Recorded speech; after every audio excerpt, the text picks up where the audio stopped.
Hi, everybody. Welcome. Leslie Vital here, business strategist and coach. And happy Thursday, everybody. Here we are again. Um, and I'm actually really looking forward to today's session.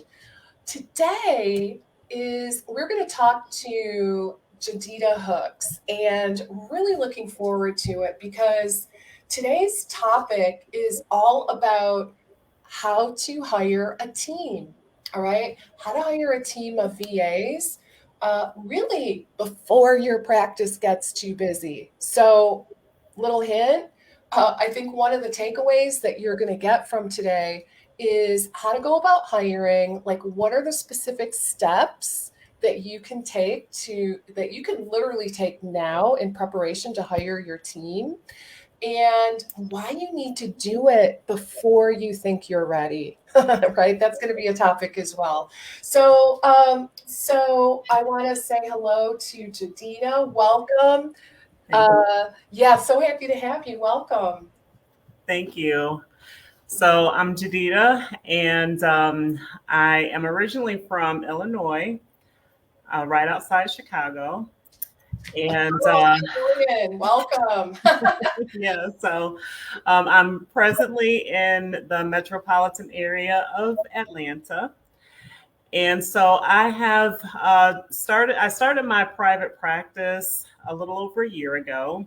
I was working full time, 9 to 5, for about 10 years in the dialysis setting before I decided to open up my private practice. So as of January of this year, I have been full time in private practice. Amazing. So you're almost at that 12-month mark. So a Yes. little bit of background. So I met Jadida. She was one of my participants in the Six Figure Biz Academy 2021, and that's how her and I connected. So I think you're going to really love her story, and I think you'll find it very inspiring. And guys, the one thing I want to mention is this whole topic of hiring a team. Oh my gosh, like this is life changing, truly, truly life changing. I mean, there's so many benefits, but really, one of the main things that I want to emphasize up front is that it frees up your time, doing all like there are tasks that, yeah, you could do it, like for sure, right? You could do it, but that doesn't mean you should be doing these tasks. Hiring out a team is going to allow you to free up time so that you can focus on revenue generating activities. And I think that's really one of the main takeaways. So, with that little background, let's jump in. So, Jadida, tell us a little bit about, I guess, your journey. I know you started your practice a year ago, January. What led you to decide to even open your practice? So I wanted more freedom. I really loved working in dialysis. I loved the patient population, but I was looking more for work-life balance, and it was my time to do that. My husband has always been his own entrepreneur, had his own business, and so it was my turn. And I just wanted just more work-life balance. That was my main goal. Yeah, yeah, that makes sense. And tell us again, where were you employed prior to going full time? So prior to working for myself full time, I worked in dialysis for Fresenius Kidney Care. Okay, yep. So full time job, 4 kids, husband, a Very husband with busy. a very full business as well as an entrepreneur, Yes. right? Okay. So you wanted that sense of freedom. I'm guessing you wanted more time, to spend with your family, right? All those things that we as entrepreneurs really crave in our lives, that freedom, flexibility to make your own schedule, all that good stuff, right? So in your case, um, let's kind of flash forward and talk about, what ended up happening right? So you started your practice in January, and you are focused on you specializing in renal, right? That's Renal correct. nutrition. Renal nutrition, that's correct. Your goal. So let me ask you this: are you specializing in helping prevent dialysis, or are you working with patients, after they start dialysis, or maybe a combination of both? So, with my private practice, my goal is to prevent patients from needing dialysis. Yeah. So, we are working together to do as much as we possibly can to delay that disease process. So, of course, many times diabetes and high blood pressure are the key reasons why a person will have problems with their kidneys. And so many of my patients have kidney disease, but then diabetes and managing that high blood pressure is definitely part of that journey as well. So delaying kidney disease is, my biggest goal. Yeah, absolutely. Okay. All right. So you started your practice January, and then what happened?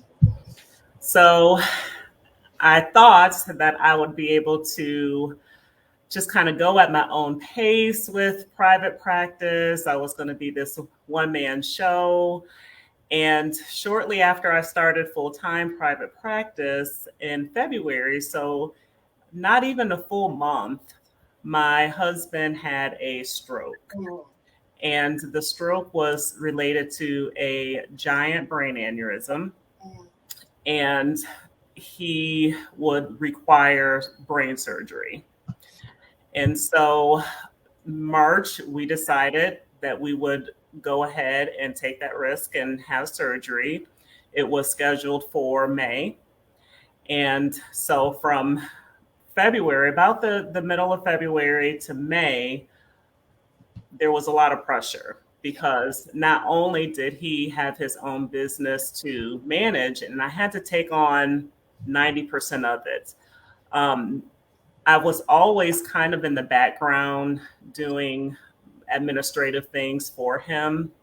But in a very short period of time, I had to learn everything about his business. So you got to get your business, you had his business. Oh my goodness. Plus 4 kids. We don't want to forget the 4 kids, right? That's right. We're in the middle of like crazy town, right? With you had kids that were home now, essentially. Yes, virtual. And Yeah. you all of a sudden you were thrown into this teacher role as well. So yeah, a lot to deal with. Mm-hmm. So you were thrown in, like, I would imagine, and I do remember that. It was, I remember you sharing in the Six Figure Biz Academy just like how stressful, how crazy things were at that time. You had to manage your husband's business. Plus, I remember very well when you shared that you had like 12 physician referrals sitting on your desk. Yes.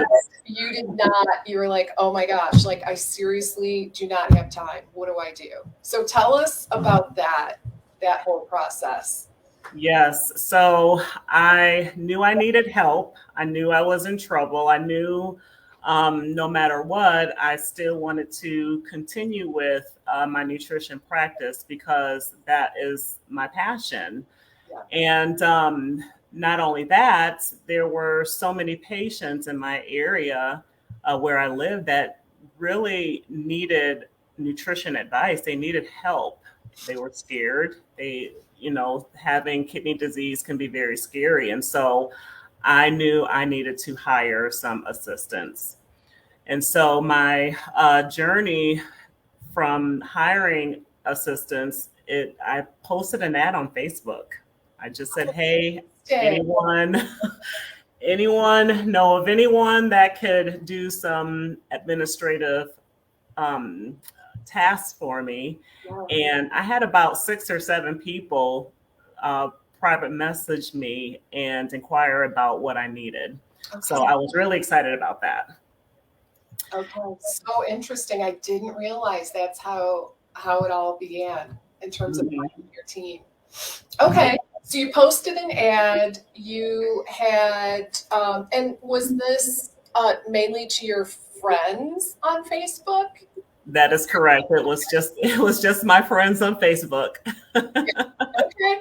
And so you got some responses, right? Yes. Okay. So then what did you do? Like, I really want to kind of break this into specific steps Okay. so that our audience, kind of gets a sense of how they can approach this in a stepwise fashion because it really can be quite overwhelming.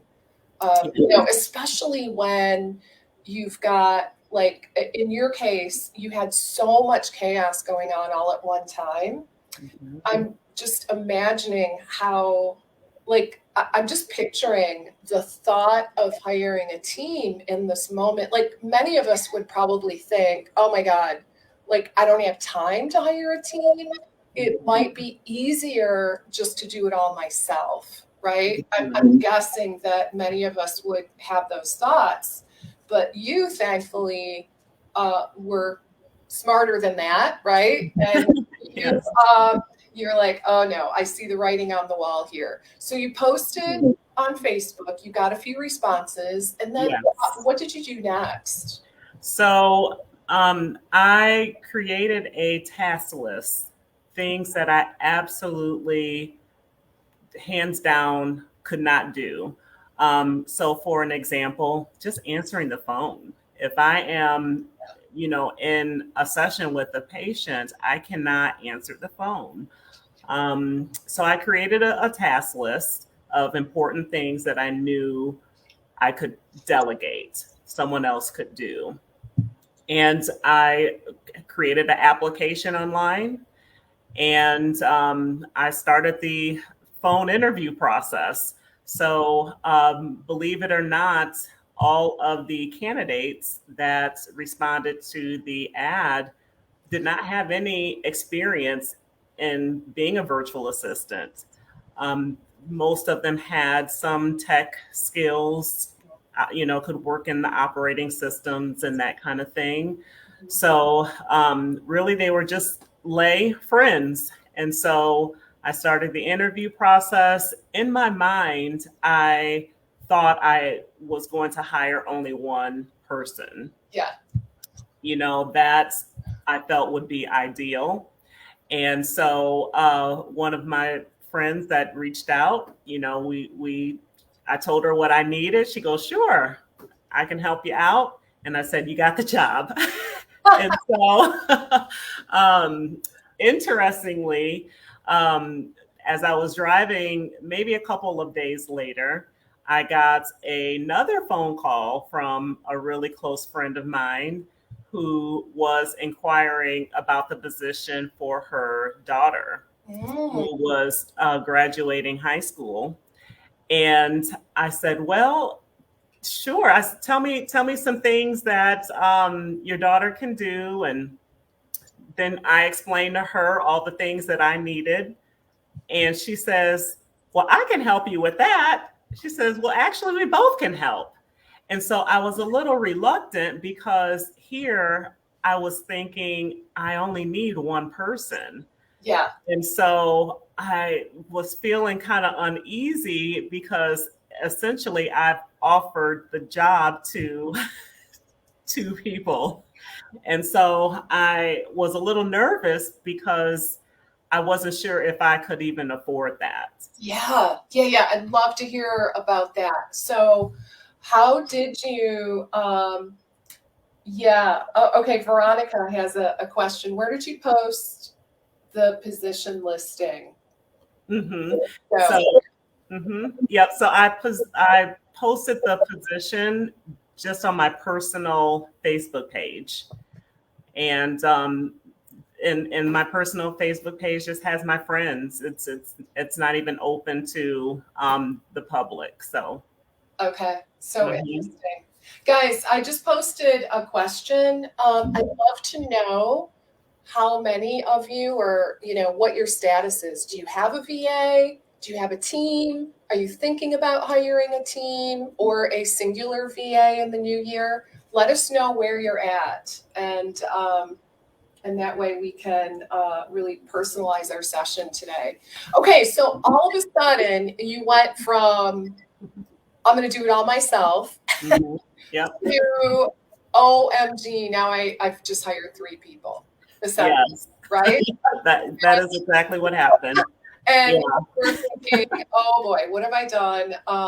How did you, what were like mentally, how did you know that you could afford it? I guess, or did you? Like, how did you reconcile that in your mind?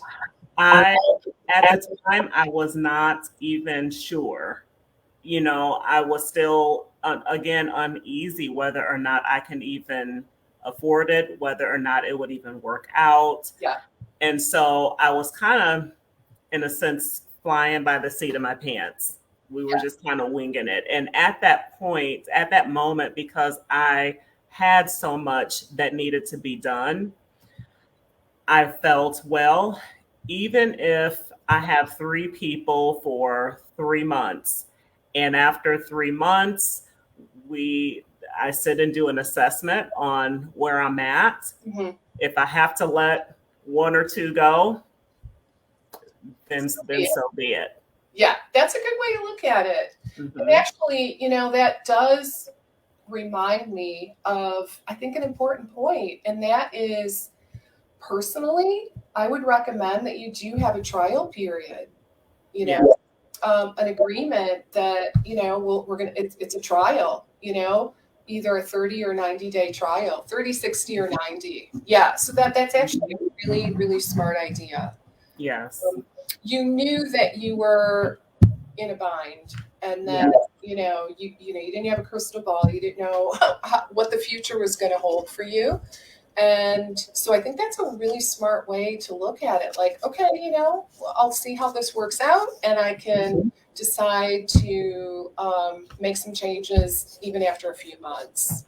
Right. So, all right. So you have all of a sudden 3 VAs. So you made a list of tasks that you knew that either A, you couldn't do, or B, you shouldn't be doing, right?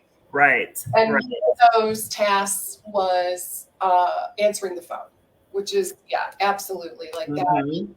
Out of all the things you could be doing, that is definitely one to delegate, like right away, right out of the gate.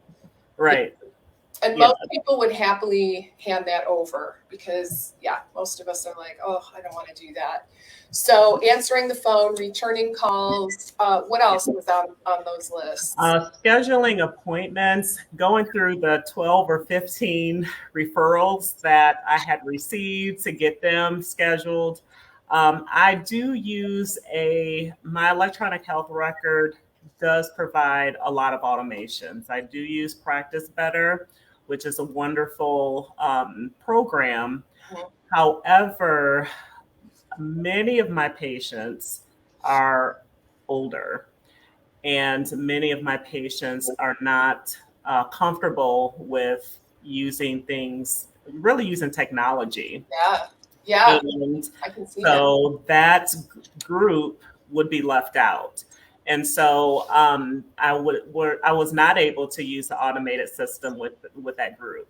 And so my assistants will reach out to those patients and give them a phone call and get them scheduled and get them an appointment. And I'm an insurance base. Well, actually, I'm a mix. I accept cash paying patients, but I also accept insurance.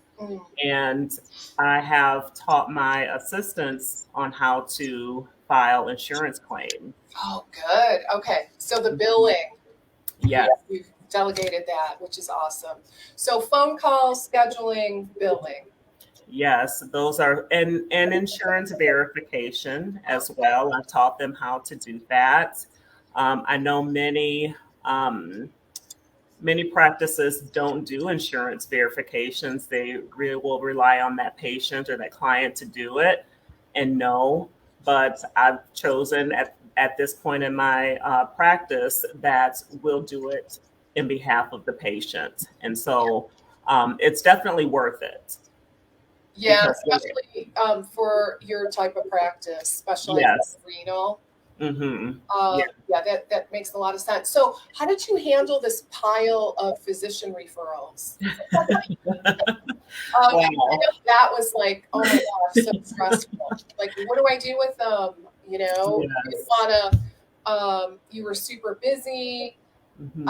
You had so much going on. How did you delegate dealing with those to your VAs? Tell me that process. Yes. So customer service is really, really, really important. Yeah. And so, one good thing about the pile of referrals is that the patients knew that they would be receiving a phone call from me at some point. Right. Um, and so I did end up delegating. We just kind of split them up, and I said, "You all, you take this one, this pile. You take this pile. You take that pile." And I created a script for when the virtual assistants are calling the patients, and I also made sure that those patients that were sitting for a while, it was about 3 weeks actually, to be exact, um, that they were very apologetic in the fact that a kidney nutrition specialist was just reaching out to them. And so it all worked out. All of the patients were able to be seen, and you know that was it. So I delegated it all out. I didn't make one phone call. Oh, that's awesome. Hmm. So good. Okay. Okay. Looking at the comments. All right. So welcome, Veronica. So Veronica says it's just me. I just opened a few weeks ago. Congratulations. That's awesome news. Okay. So no VA team yet. Melanie is, yeah, so Melanie does not have a VA yet either, but is contemplating one to help her, it sounds like, with her the financial aspects of the business, which is great. And then Tammy, welcome Tammy. Tammy has had 2 different VAs in the past, but no longer.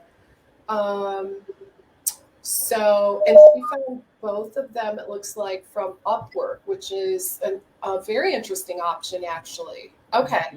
All right. Fantastic. So we've got quite a mix. All right. So Jadida, so you hired 3 people. Hmm. You delegated. You Hmm. trained.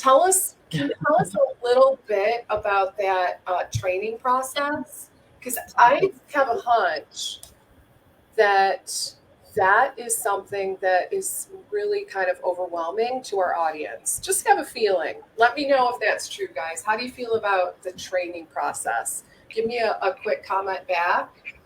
And in the meantime, Jadida, how did you go about that?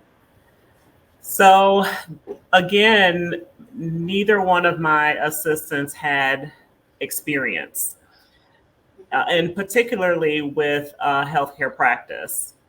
And, I'm a firm believer that most things are teachable or Yeah. trainable. And the good thing about training someone who does not have experience is that you can train them the way that you Yeah. need them to be. And so that is definitely a great benefit. Mhm. And so the process of training involved basically Google Meet. I'd schedule meetings online, and for each task, again, I've made so many different scripts, PowerPoint presentations, and I would also record our meetings so that if there were things that I needed them to do, they could always go back and rewatch that recording and get those the details. As I trained, I, of course, documented anything that we created. We have in folders. We use Google Drive, and we share. different pieces of information with each other. I set everyone up with a email address for the business, so we're able to communicate very well with that as well. I also use a like a task list by Canavan so that we can stay focused on things that need to be done. And it's all shareable. And so my advice is just as you are training, just make sure that you are documenting and saving it somewhere so that you don't have to recreate the wheel if you plan on having to hire someone else to your team, or if whatever reason the current assistant doesn't work out for you. Yeah. Oh my gosh. Always recommend that. That's huge. So yeah, I mean, on my team, we create standard operating procedures. So like for every task, even what you would think is the most mundane, easiest tasks, we still have an SOP, right? Mhm. Yes. That has made a huge difference. So, I mean, it's literally a step-by-step process for each and every task, right? And because you never know, right? People move around, and things happen, and you just don't want to be. Let me just say, I can speak from experience here. What was it? It was actually a year ago, where before I had all these SOPs in order, and I actually did have a change on my team. And I will just share with you all, it was incredibly stressful. It was October of last year. It was incredibly stressful. I didn't have things in place. I knew I needed to, and I was starting to do the SOPs, but bam, all of a sudden it was like right there. And we really had to scramble to get those elements in place. So, really, my recommendation would be to just start the process, start creating your processes. What you actually can do is every time you do a task, and remember, even a super simple task, you can video your screen doing the task. Like we use Loom, and that was super helpful. Then you've got like a library of little videos that you've created that can really, really help you for the future, So I would start that sooner rather than later, and just kind of start to lay the groundwork. So that would be my recommendation. So kind of looking back then, Jadida, what would you have done anything differently? Well, I would say my mindset with all of this has changed. Again, when I went into private practice full time, I having an assistant was not even on the table, not anything that I was even thinking about. I thought that I could do it all on my own. Yeah, And right? you can, but when we think about, time, efficiency, Yeah. and again, one of my big reasons to go into private practice was to have more of a work life, family life balance. And I would not be able to achieve that doing all of that on my own. And so, if I were to do anything different, it would be instead of, all of a sudden being thrown into this situation where I had to have help, Yeah. I would have been thinking about this from day one. What are some things that I can delegate out that's not necessarily money generating, and start there, because it's just me in regards to a registered dietitian. It's just me, and so my assistants can't do my job. Of course, I'm the sessions is what's going to generate the revenue, but they're able to do everything else. So just the thought process or the mindset to start thinking about delegating responsibilities out in the beginning before things get kind of out of control. Yeah. So start the process before you think you're ready is Right. what I'm hearing. Yeah. Yes. And I would really tend to agree with that. Mhm. So, okay, yeah, guys, let's get to your questions. So, Nadia, welcome. How many hours per week did you use your assistants? Okay, so uh, let's see. I probably pay about 30 hours every 2 weeks. I use ADP as my payroll system, and it's on average about 30 hours for 3 assistants biweekly. Okay. So, yeah, so a nice chunk of time, Mhm. but not crazy by Nope. any stretch, right? Mhm.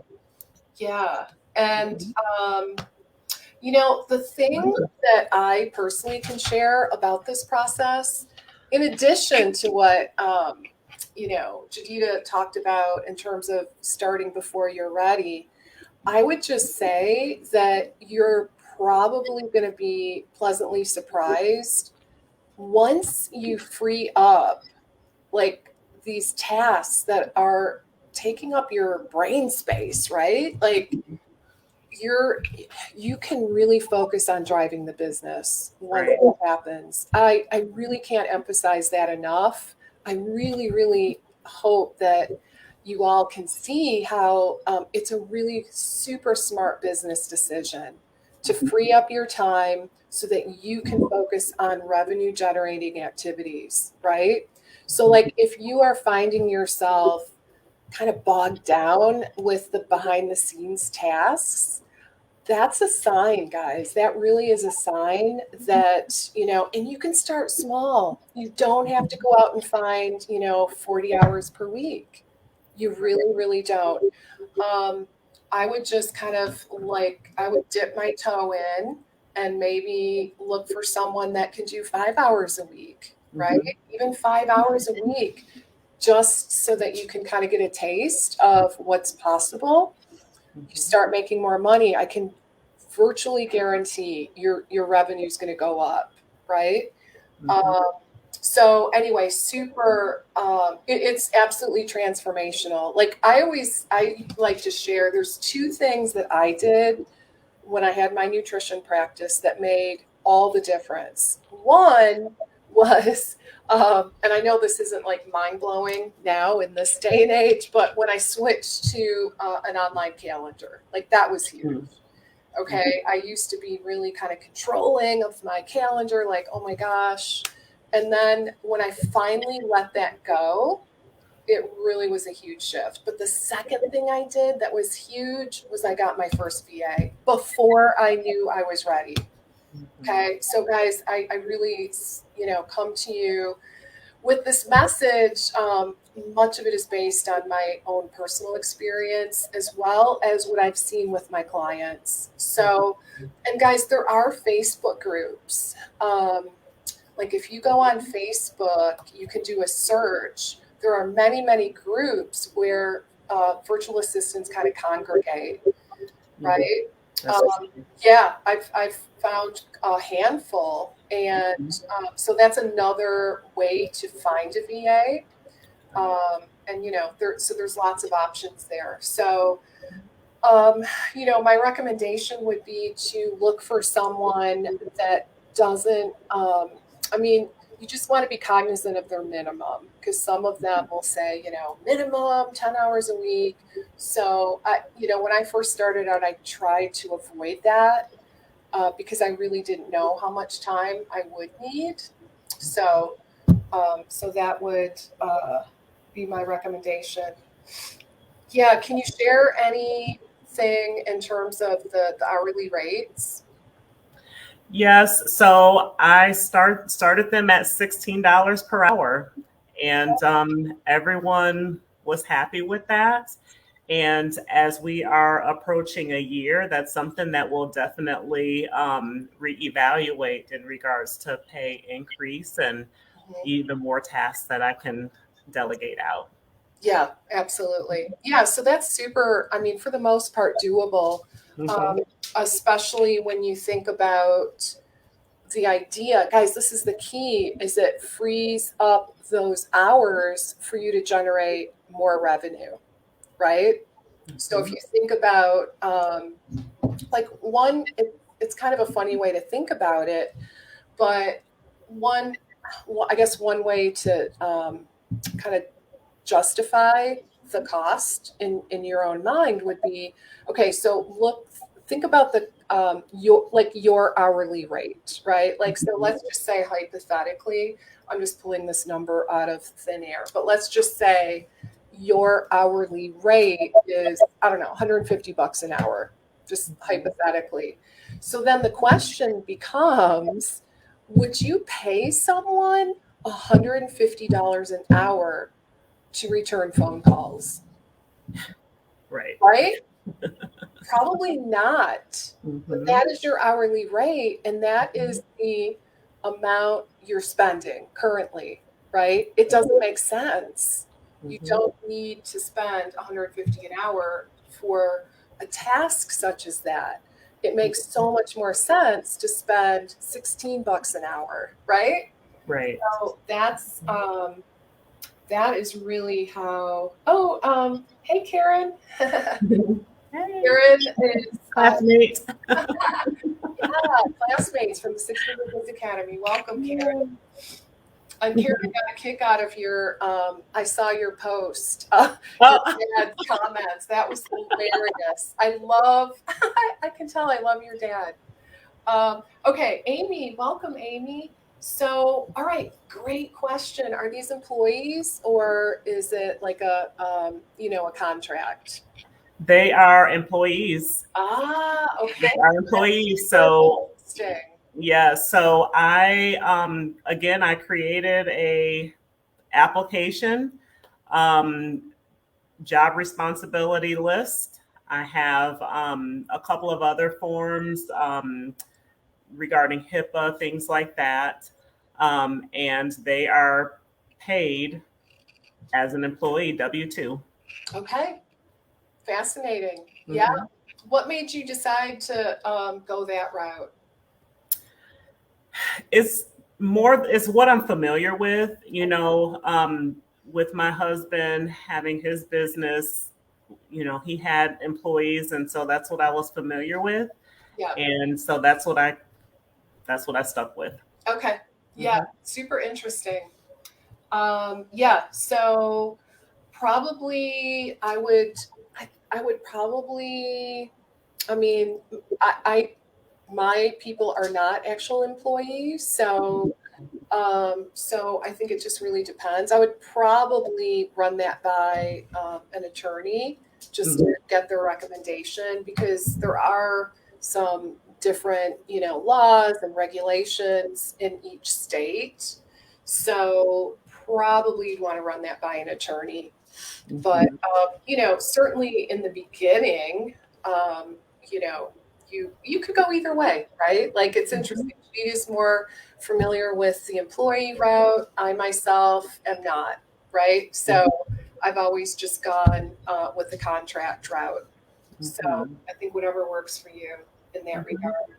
Okay, so if looking back, the one thing that you would do differently than Jadita, it sounds like you would get into this mindset much earlier, right? Hmm. And That's you would, instead of like kind of, well, you didn't. It's not like you waited a super long time. It was like, that's true. but maybe you would have started, right when you started your practice. You Hmm. would have maybe started to create some SOPs, some processes, and your mindset would have been such that you instead of just kind of being thrown into the fire, you would have had a plan. Of course, we can't control some of these external variables that happened, but nonetheless, the good news for you is that you were able to, even in the midst of all that chaos and Hmm. stress and fear, all of these things that were happening for you all at one time with your husband, and just, oh my gosh, you can't imagine. Yes. You were able to see clearly and really respond and react in a positive way.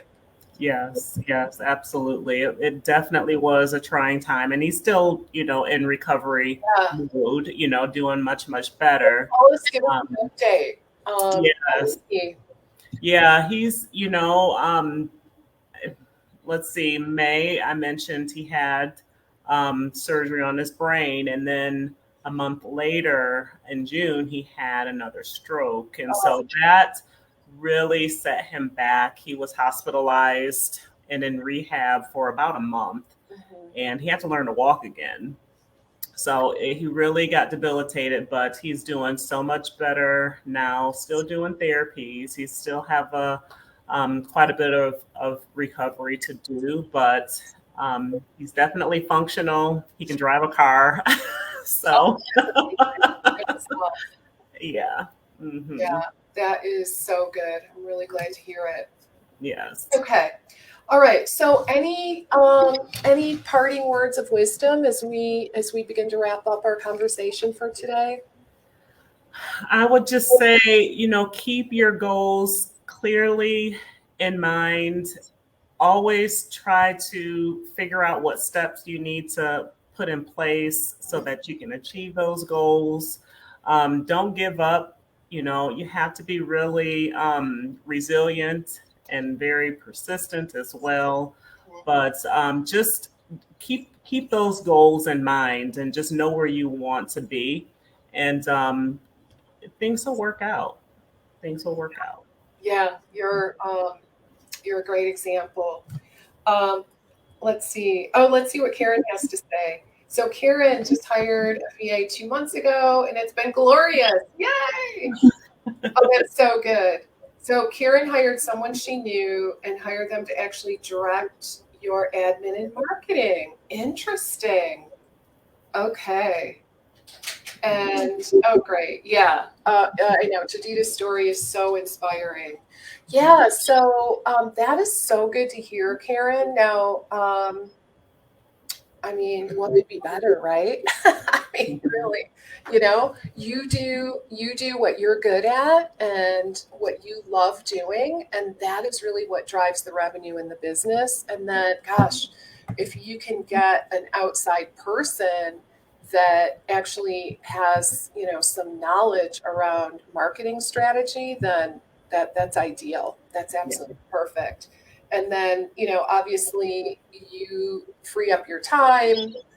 Again, the whole idea, guys, is that you're able to focus on revenue generating activities. Mhm. And really, I would just say in closing, as we begin to wrap up, many of us come to the table thinking, we should do everything. Like Mhm. who am I to think, I should hire out or I can hire out?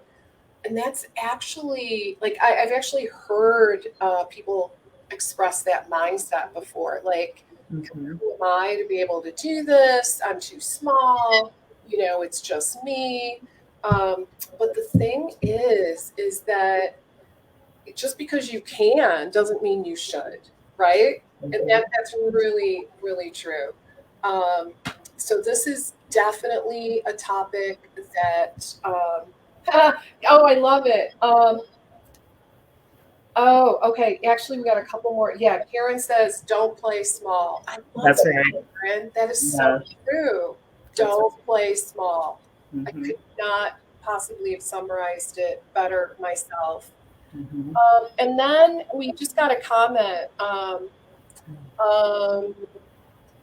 and this is okay. I'm having trouble finding a good VA. Any tips? Hmm. So I would say first know exactly what you need that VA to do. Again, in my experience, I needed the basics to start off with. And again, I am a firm believer that you can teach and you can train your VA what you need them to do.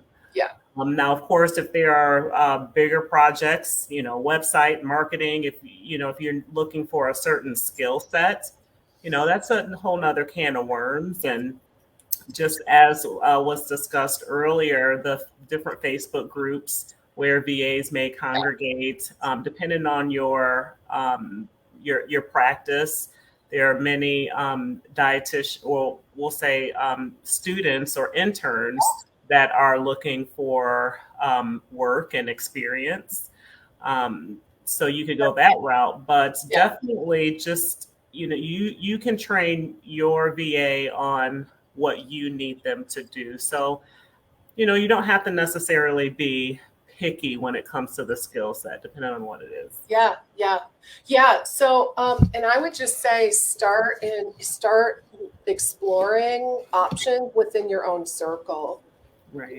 I personally, I have for the most part, I guess maybe with one exception, I've always gotten a recommendation or referral, and that really seemed to work out well for me personally.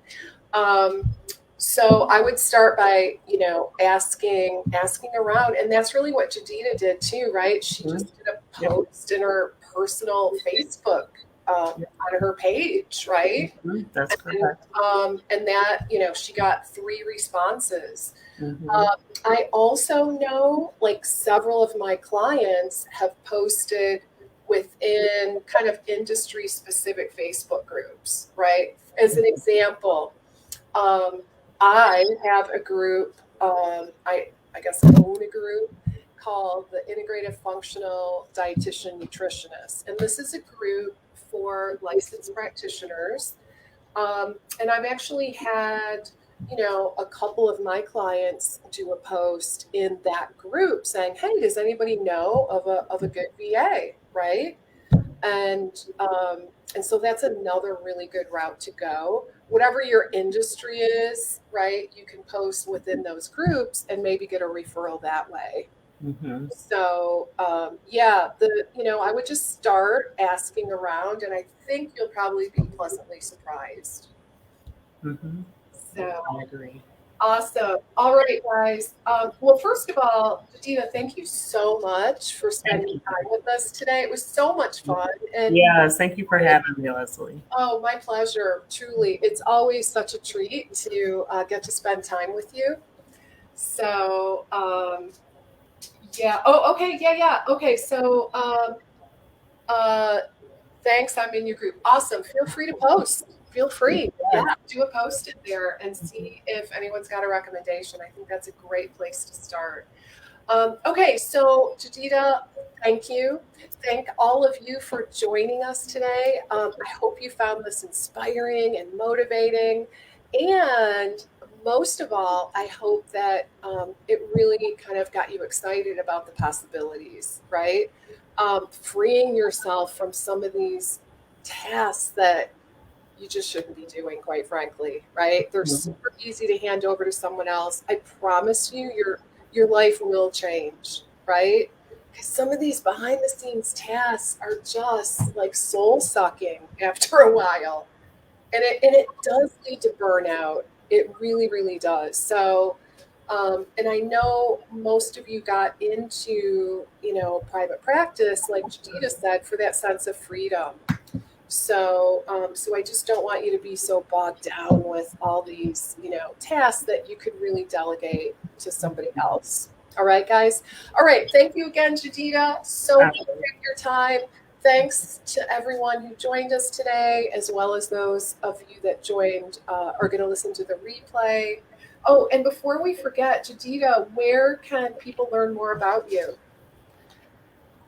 Well, if you would like to go to my website. Yeah, what's your website? My website is www.getnutritionforkidneys.com, and kidneys is plural. Is it FOR or the numeral 4? I apologize. It's the number 4. Okay. So okay, cool. Nutrition, the number 4, kidneys.com. Okay. Yes. Get nutrition for kidneys.com. Yes. Okay. Mm-hmm. All right. Awesome. All right. I think everyone hopefully got that. Let's see. Kidneys.com. Did I spell that right? I'm going to post it here. Let's see. Okay. Nutrition for kidneys.com.